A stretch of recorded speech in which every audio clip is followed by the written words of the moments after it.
ఓం శ్రీ గురుభ్యో నమ. వాగర్ధాయ సంప్రోక్తో వాగర్ధ ప్రతిపత్తే జగతో పితరౌ వందే పార్వతీ పరమేశ్వరో వ్యాసాయ విష్ణురూపాయ వ్యాసరూపాయ విష్ణవే నమో వై బ్రహ్మనిధే వాసిష్ఠాయ నమో నమ. గురు బ్రహ్మ గురు విష్ణు గురుదేవో మహేశ్వర గురు సాక్షాత్ పరబ్రహ్మ తస్మై శ్రీ గురవే నమ. ఓం శ్రీమాత్రే నమ. శుక్రగ్రహము శుక్రగ్రహము సుఖాన్ని భోగాన్ని సౌఖ్యాన్ని కళత్రకారకుడు శుక్రగ్రహం. ఈ శుక్రగ్రహం వల్ల మనకి ధనం కలిసి వస్తుంది, సుఖము సౌఖ్యము కళత్రము వివాహ ప్రయత్నాలు సఫలీకృతం కావటం, ధనం కలిసి వచ్చే అవకాశాలు ఎక్కువగా ఉండటం, అంటే ఇవన్నీ కూడా శుక్రగ్రహం వల్ల ఏర్పడుతుంటుంది. అంటే మనకి సప్తమ భావకారకుడు ఎవరు అంటే జ్యోతిష్శాస్త్రం ప్రకారంగా శుక్రగ్రహం అని అర్థం. ఈ సప్తమ భావకారకుడైన శుక్రుడు కళత్రకారకుడు అంటాడు. ఈ శుక్రగ్రహం అనేది ముఖ్యంగా మనకి వృషభ తులారాశ్యాలకు అధిపతి, అంటే రాస్యాధిపతి. అంటే వృషభ రాశికి కానీ తులారాశికి కానీ రాస్యాధిపతి ఎవరు అంటే శుక్రగ్రహం. ఈ శుక్రగ్రహం వల్ల మనకి గోచారరీత్యా ఏ విధంగా అన్ని రాశుల వాళ్ళకి ఏ విధంగా ఫలితాలు ఉండబోతున్నాయి, శుక్రుడు అనుగ్రహం అనేది ఏ విధంగా ఉండబోతుంది, వివాహ ప్రయత్నాలు కానీ ధనపరంగా కానీ అలానే ధనం సుఖపరంగా కానీ శాంతి కానీ ప్రశాంతం కానీ ఉండబోతున్నారా ఉండలేకపోతున్నారా, మరి శుక్రగ్రహం అనేది ఎలాంటి ఫలితాలు ఇవ్వబోతుందో మనం ఇవన్నీ కూడా గోచారరీత్యా మనం చూడాలి. అంటే జన్మ జాతకం వేరు, ఎప్పుడు కూడా గోచారం వేరు. జన్మ జాతకాన్ని బట్టి అనుసరించే విధానాలు వేరు. అలానే మనకి this is the transit system అంటారు. ఎప్పుడు కూడా రాశిఫలం అనేది ట్రాన్సిట్ సిస్టమ్ ప్రకారంగానే ఉంటుంది. గోచారం ప్రకారంగా శుక్రగ్రహం వల్ల ఏ విధమైన ఫలితాలు ఉంటాయి. శుక్రగ్రహం ఒక రాశి నుంచి మరో రాశికి మారటానికి 30 రోజుల కాలం పడుతుంది. ఎప్పుడైనా సరే ఒక విషయాన్ని గుర్తుపెట్టుకోండి, శుక్రగ్రహము ఎవరైనా సరే వాళ్ళ రాశి నుంచి 1, 2, 4, 5, 8, 9, 11 స్థానాల్లో సుఫలితాన్ని ఇస్తాడని శాస్త్రం గోచారం చెప్పబడుతుంది. అయితే మనకి గోచార రత్నాకరంలో కానీ గోచార ఫల ప్రదర్శనలో కానీ ఈ గోచార రత్నాకరంలో కానీ ఇవి గ్రంథాలన్నింటిలో కూడా మనకి గోచారం గురించి చెప్పబడింది. మరి ఈ శుక్రగ్రహం వల్ల మరి కొన్ని ప్రయత్నాలు జరుగుతున్నాయా జరగట్లేదా, మిగతా యొక్క కాంబినేషన్ ఏ విధంగా ఉందో ఒకసారి చూస్తే ఈ నెల జూలై 31వ తారీఖు నుంచి ఆగస్టు 22 వరకు కూడా శుక్రగ్రహము సింహరాశిలో సంచారం చేయడం జరుగుతుంది.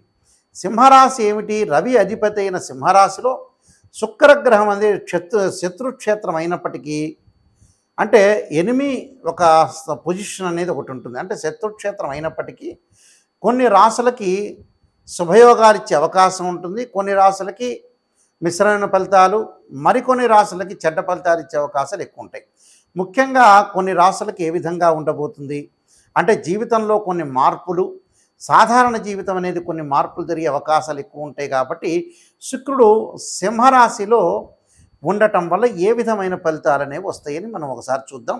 ముఖ్యంగా 31వ తారీఖు నుంచి 22వ తారీఖు వరకు, అంటే ఆగస్టు 22 వరకు, అంటే మనకి 23 రోజుల కాలం పాటు శుక్ర సంచారం అనేది సింహరాశిలో ఉండటం వల్ల ఏ విధంగా ఉండబోతుందో ప్రతి రాశిని కూడా మనం గమనిద్దాం. ఆ రాశిని బట్టి మనం విషయాలు తెలుసుకుందాం.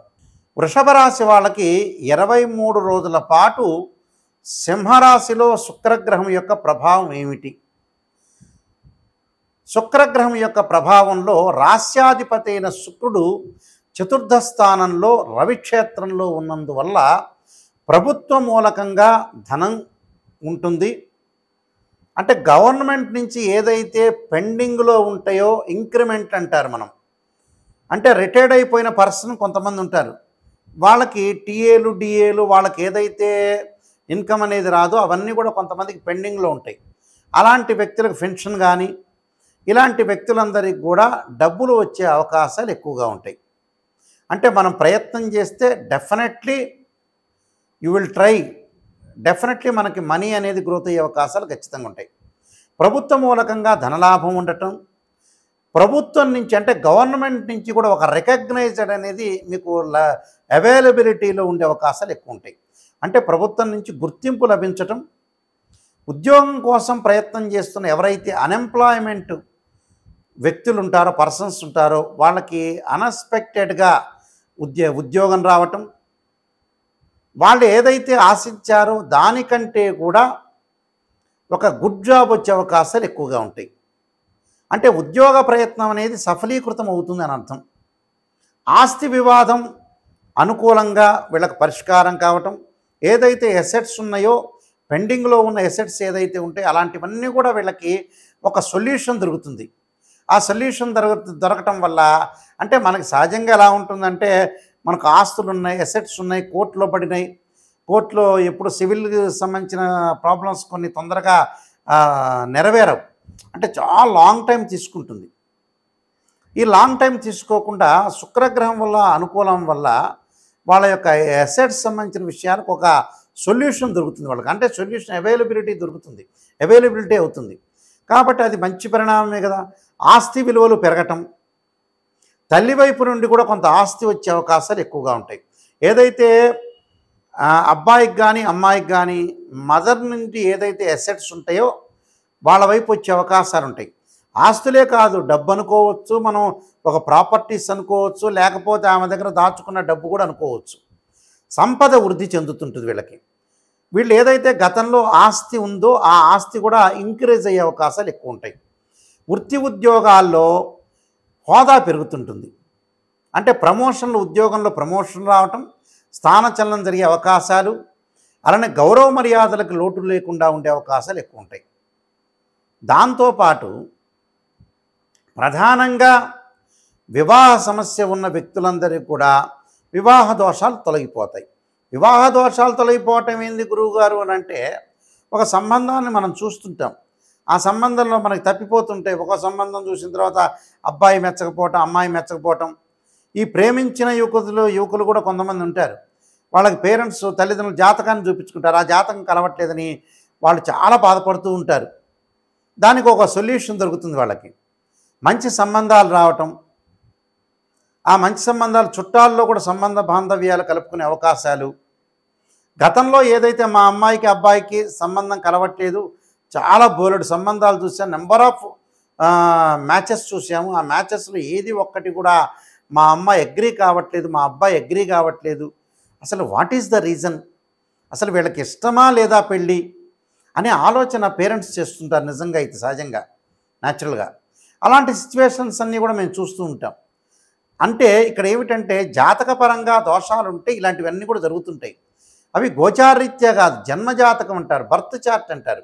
ఈ బర్త్ చార్ట్లో ఏదైతే జాతకపరంగా దోషం ఉంటుందో ఆ దోషాన్ని మనం ఫుల్ఫిల్ చేసుకొని ముందుకు వెళ్ళాలి. అసలు జాతకం ఏముంది, జాతకంలో నిజం చెప్తున్నారా, నెగిటివ్ చెప్తున్నారా, పాజిటివ్ చెప్తున్నారా తెలుసుకొని ముందుకు వెళ్తే మనకి గుడ్ రిజల్ట్స్ వచ్చే అవకాశాలు ఉంటాయి. అక్కడ ఇలాంటి వాళ్ళందరూ కూడా సంబంధ బాంధవ్యాలు కలిసి వచ్చే అవకాశాలు ఎక్కువ ఉన్నాయి. అంటే చుట్టాల్లో కానీ కొంతమంది దూరం సంబంధం కలుస్తుందా, దగ్గర సంబంధం కలుస్తుందా ఆలోచన చేస్తుంటారు. దూరమైన దగ్గరైన ప్రేమికులైన సంబంధాలు, వివాహ ప్రయత్నాలు వీళ్ళకి అనుకూలంగా ఉంటాయి. ఒకళ్ళు ఇచ్చిపుచ్చుకునే అవకాశాలు, అలానే నిశ్చితార్థాలు జరిగే అవకాశాలు, ఎంగేజ్మెంట్ జరిగే అవకాశాలు ఎక్కువగా ఉంటాయి. అలానే స్త్రీ సౌఖ్యము, సుఖపట్టము, దానితో పాటు ప్రతి వాళ్ళకు కూడా బిజినెస్ పరంగా వ్యాపార భాగస్వామ్యం కూడా బాగా కలిసి రావటం, వ్యాపార విస్తరణ కూడా జరుగుతుంది. అంటే ఎక్స్పాండ్ చేసే అవకాశాలు ఎక్కువ ఉంటాయి.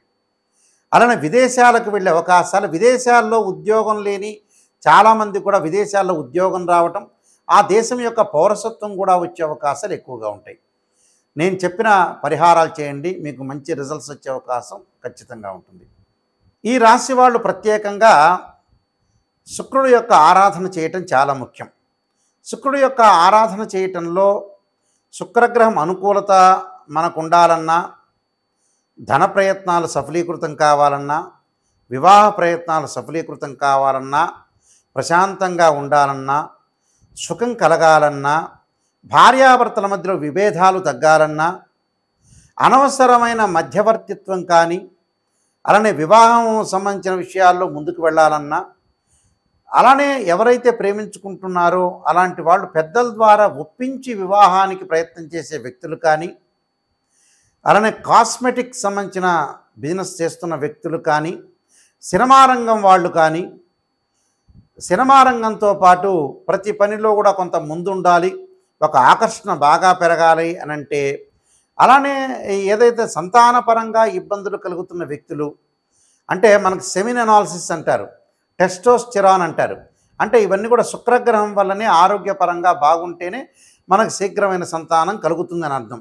అంటే గురువు కూడా అవసరమే, శుక్రుడు కూడా అవసరం. కాబట్టి శుక్రగ్రహం వల్ల ఏదైతే మేలు కలుగుతుందో ఆ మేలు కలగటానికి తప్పకుండా దోషం అనేది, ఏదైతే కొన్ని రాసుల వాళ్ళకి దోషం అనేది ఉంటుందని మనం చెప్పుకున్నామో వాళ్ళందరికీ కూడా మంచి జరగాలంటే శుక్రుడు యొక్క అనుగ్రహం అనేది ఒకటి ఉండాలి.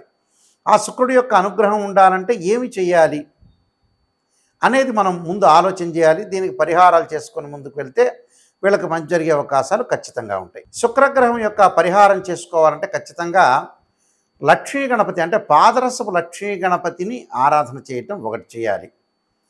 అలానే శుక్రగ్రహం యొక్క అనుకూలతను మనం ఉండటానికి వీనస్ ప్లానెట్ మనకి ఏదైతే పాజిటివ్ రిజల్ట్స్ రావడానికి ముఖ్యంగా శుక్ర హోమం చేయటం చాలా మంచిది, శుక్ర జపం కూడా చేయటం చాలా మంచిది.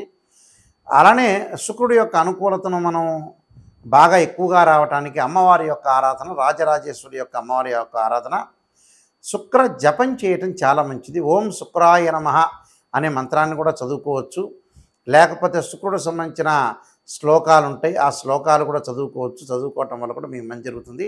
ఈ శ్లోకాలు కూడా శుక్ర హోరలో కానీ శుక్రవారం రోజున లేదా ప్రదోషకాల సమయంలో సాయంకాలం వేళ శుక్రుని ఆరాధన చేయాలి. కానీ పాదరసపు లక్ష్మీ గణపతిని ఆరాధన చేస్తే చాలా శ్రేష్టమని శాస్త్రంలో చెప్పబడింది. శుక్ర హోమం చేసుకోండి. అలానే బొబ్బర్లు అంటే అలచందలు అంటారు, శుక్రవారం రోజున దానం చేయండి. శుక్రగ్రహ దోషం పోయే అవకాశాలు ఖచ్చితంగా ఉంటాయి.